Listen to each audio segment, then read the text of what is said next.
بسم اللہ الرحمن الرحیم وَإِذَا مَرِضْتُ فَهُوَ يَشْفِينِ۔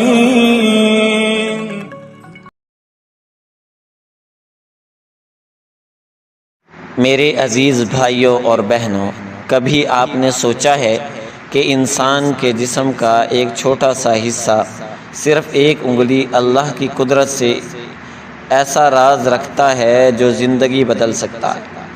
جی ہاں، صرف ایک انگلی سے کیا جانے والا ایک ایسا روحانی عمل آج میں آپ کو بتانے جا رہا ہوں جو کئی لوگوں کی تقدیر بدل چکا ہے، جس سے دشمن پیچھے ہٹ گئے، قرض ختم ہو گئے، رشتے بن گئے اور رزق کے دروازے ایسے کھلے جیسے کبھی بند ہی نہ تھے۔ گھر میں سکون، رزق میں برکت اور زندگی پھر سے جنت بن گئی۔ آئیے اب ہم اس راز سے پردہ اٹھاتے ہیں۔ یہ وظیفہ اللہ تعالیٰ کے صفاتی نام یا فتاح سے جڑا ہے۔ اللہ تعالیٰ جس در کو چاہے کھول دے، اور جب ہم اس نام کی نیت اور یقین کے ساتھ مخصوص طریقے سے پڑھتے ہیں تو بند دروازے بھی کھل جاتے ہیں۔ عمل کا طریقہ یہ ہے کہ اس عمل کو رات سونے سے پہلے کریں، وضو میں ہوں، کسی پاک جگہ بیٹھ جائیں، سیدھی ہاتھ کی شہادت کی انگلی کو اٹھائیں اور فضا میں تصور کریں کہ اللہ کے در پر آپ دستک دے رہے ہیں۔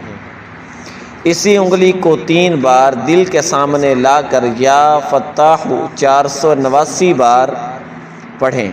ہر بار پڑھتے وقت دل میں تصور کریں، یا اللہ میرے لیے میرے بند نصیب رزق، رشتہ یا کاروبار کا دروازہ کھول دے۔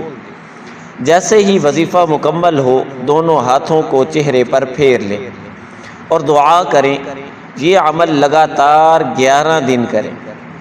خواتین ایام میں ناغہ رکھ سکتی ہیں، مگر یقین اور توجہ کے ساتھ کریں، شک و شبہ نہ رکھیں۔ قرآن اور حدیث میں انگلی کی اہمیت کئی مقامات پر بیان ہوئی ہے۔ حضرت محمد صلی اللہ علیہ وسلم نے دعا کرتے ہوئے اکثر شہادت کی انگلی کو اٹھایا، کیونکہ یہ توحید اور یقین کی علامت ہے۔ یہ انگلی ہمارے دل کے ساتھ روحانی رابطہ رکھتی ہے، اس لیے اس انگلی سے وظیفہ پڑھنے کا اثر سیدھا دل پر ہوتا ہے، اور دل سے مانگی گئی دعا کبھی رد نہیں ہوتی۔ اگر تمہیں لگتا ہے کہ ہر در بند ہو چکا ہے تو یاد رکھو، دروازے بند ہو سکتے ہیں، لیکن یا فتاح کا نام لینے والوں کے لیے اللہ تعالیٰ خود نئے دروازے بناتا ہے۔ تو آج سے ہی شروع کریں اور خود دیکھیں کہ وہ انگلی جو صرف اشارہ کرتی تھی اب تمہاری قسمت کی کنجی بن جائے گی۔ دوستو، امید ہے آج کی ویڈیو آپ کو پسند آئی ہوگی۔ لائک کریں، شیئر کریں اور ہمارے چینل روحانی علاج کو ضرور سبسکرائب کریں۔ اب ہمیں اجازت دیجیے، اللہ حافظ۔